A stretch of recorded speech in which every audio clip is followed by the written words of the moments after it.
네, 이런 가운데 외국인 노동자들을 대상으로 지방자치단체에서 본격적으로 단체 방문 접종을 진행하고 있습니다. 한국말이 어려운 외국인들이 대다수라 언어별로 통역사 20여 명과 함께 번역을 한 문진표도 마련됐습니다. 현장에 나가 있는 취재기자 연결해 들어보겠습니다. 박희재 기자. 네, 저는 서울 구로구에 있는 예방접종센터에 나와 있습니다. 네, 마스크를 쓴 분들이 두루 보이긴 하는데 현장 상황 분위기 전해주시죠.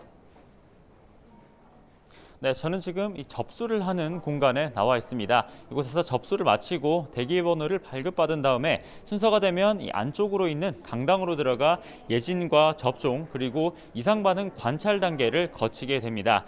특히 오늘은 주황색 조끼를 입은 통역사 20명이 언어별로 이 절차마다 동행해 접종을 돕고 있습니다. 이곳 구로구청에서는 한국외국인 노동자 지원센터 협조를 받아 언어별로 따로 번역한 문진표도 사전에 배포했습니다. 낮 1시 반부터 이곳 센터에서 백신 접종이 시작됐는데요. 모두 한 회 접종만 하면 되는 얀센 백신을 투여하고 있습니다. 접종이 확정된 예약 인원은 모두 538명입니다. 국적별로는 미얀마 출신이 가장 많고 몽골과 캄보디아 그리고 스리랑카 출신 등이 각각 포함됐습니다. 접종을 위해 투입된 의료진은 모두 15명이고 구청 직원들도 다수 나와 행정 지원을 돕고 있습니다. 구로구는 평일에는 외국인 노동자들이 시간을 따로 내어 접종하기 어렵고 방문해도 언어 문제로 긴급 상황에 대비할 수 없는 사정을 고려해 일요일에 함께 접종을 진행한다고 설명했습니다. 네, 그런가 하면 수도권 지역에 집단 감염도 이어지고 있다죠? 네, 그렇습니다. 인천 서구에 있는 한 어린이집에는 지난 2일 이후로 모두 15명이 집단 감염됐습니다. 직원 1명과 원생 7명 그리고 원생의 가족 등이 각각 포함됐습니다. 서울 은평구에 있는 한 종교시설에서도 집단 감염이 나와 모두 20명이 확진됐습니다.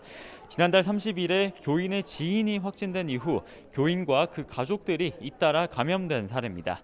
외국인과 관련한 집단 감염도 이어졌습니다. 경기 화성에 있는 자동차 부품 제조업체에서 지난달 30일 이후로 11명이 확진됐는데 모두 외국인으로 파악됐고요. 평택시 금속처리업체에선 11명이 확진됐는데 이 가운데 9명이 외국인으로 집계됐습니다.